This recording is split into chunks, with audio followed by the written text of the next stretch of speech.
race started on the front row. Rudd was on the pole with Wallace outside. And now Wallace has the lead, getting the left side of the car off the racetrack just slightly and kicking up a little bit of dust. And look how close Ricky Rudd is. Oh, we have a spin. Ken Schrader is looping coming off of corner number 9. And Neil Bonnet also spins.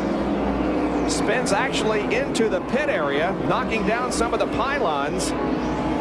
Sterling Marlin also involved. So was Dave Marcus. Both of those cars are still running. Now Neil gets his car headed in the right direction, and everybody escapes, but the yellow flag comes out once again. But these leaders have not gotten the yellow flag yet, so they're going to be racing back to the yellow flag. Of course, their pit crew are telling them on the radio, hey, everything's clear down here, guys. Go on through. Go as hard as you can. So they will race back all the way to the start-finish line because that wreck happened behind them. They're coming out of corner number 8. We'll have to go down the backstretch.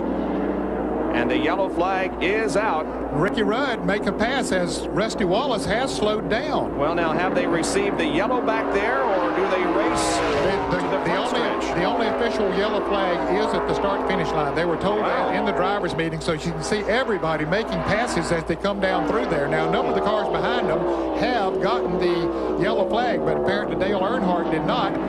But they are racing back to the flag at the start-finish line. So Wallace now is third as both Earnhardt and Phil Parsons passed. Now they come down for the yellow, and Earnhardt is going to be the leader of the race.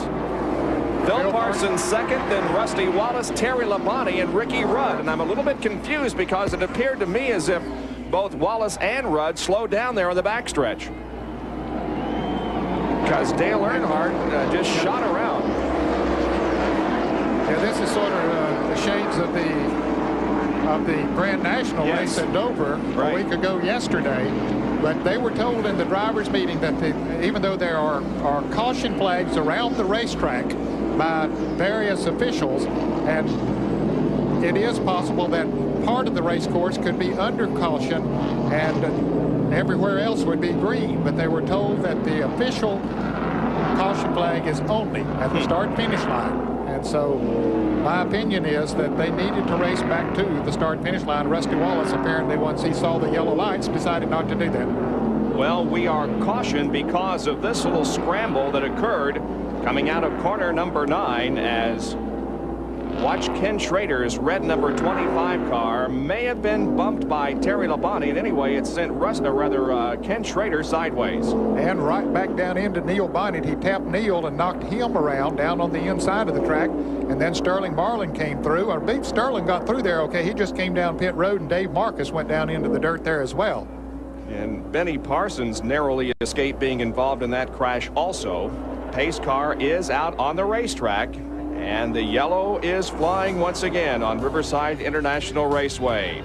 We'll be back with more from Riverside right after this.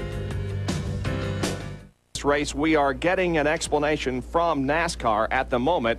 We believe that Rusty Wallace and Ricky Rudd will be moved back to the front of the pack because the pace car had its lights flashing and was trying to get onto the racetrack back there in corner number 8 when the others, including Dale Earnhardt and Phil Parsons, shot by Rudd and Wallace. And this is how it happened. Here as they came off of turn 8, of course, Wallace was leading the race, and you see the pace car did have the lights on, and of course they knew the caution was out, so Rusty slowed down.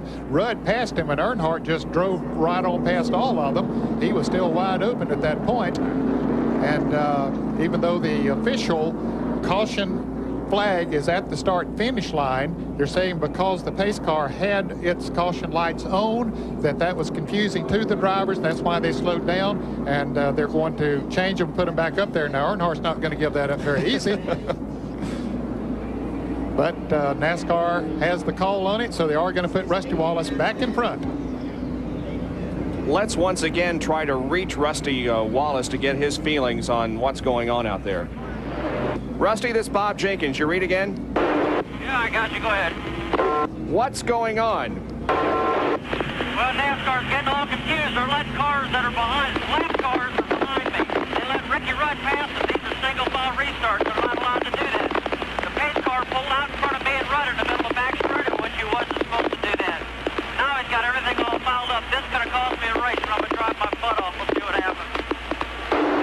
So when you saw the pace car there in the backstretch, you got off the accelerator, right? That's right. The pace car full turned the yellow lights on and pulled in front of us in the middle of the back straightaway. Me and Rudd both stopped and Earnhardt took off. It's not right. NASCAR's got it messed up. Well, apparently you and Rudd are being put back in first and second, so they may have this whole thing figured out.